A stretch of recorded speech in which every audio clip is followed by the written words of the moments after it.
Darling तेरे लिए मुन्नी बदनाम हुई डार्लिंग तेरे लिए।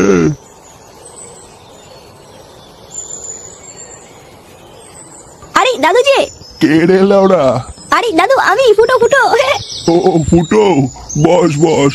আরে সে নাই বসবো না, আগে একটা বিড়ি দাও তো, মানে বিড়ি খেয়ে নি। সকাল থেকে মানে বিড়ি খুঁজে বেড়েছি, বাঞ্চিত মানে বিড়ি খুঁজে পাচ্ছি না। কেন রে শেগো, কাল রাতে যে বিড়ি এক প্যাকেট কিনলি? আর বলো না, বিড়ি মানে সব শেষ হয়ে গেছে, মানে রাত্রে বলে এত নেশা চেপেছিল, মানে নেশার চোদনে মানে সব খেয়ে ফেলেছি।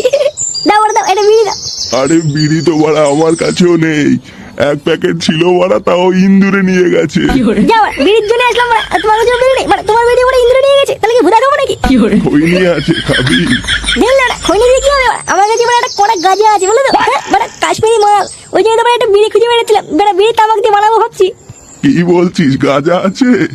হ্যাঁ মানে কাশ্মীরি মাল হেভি কড়া, ওই জন্য একটা বিড়ি তামাক খুঁজে বেড়াচ্ছি, যদি একটা তামাক টামাক মেরে একটু হালকা করতে পারি। কই দেখি কেমন গাঁজা। এই তোমাকে দেওয়া যাবে না, মানে কড়া মাল বানছে, তোমার পুরো কাশ্মীরি মাল, মানে একবার যদি খেয়ে গেলো, মানে দম্ম মার্কে যদি কেলিয়ে যাও। আরে চোদনা, তুই আমাকে চিনিস? ছোটবেলায় দুধ না খেয়ে গাঁজা খেয়ে বড় হয়েছি রে। তুই আমাকে গাঁজার টান শেখাচ্ছিস? আমি বাড়া বালি পোড়াও নয়, জল ঢোড়াও নয়, পুরো জাত গোকড়ো বোদা। আরে বাড়া তোমার সাথে তো খুব রাস দাদু। প্যাচ প্যাচ করিস না, দে বাড়া গাঁজাটা দে। আরে বাড়া দিচ্ছি দিচ্ছি।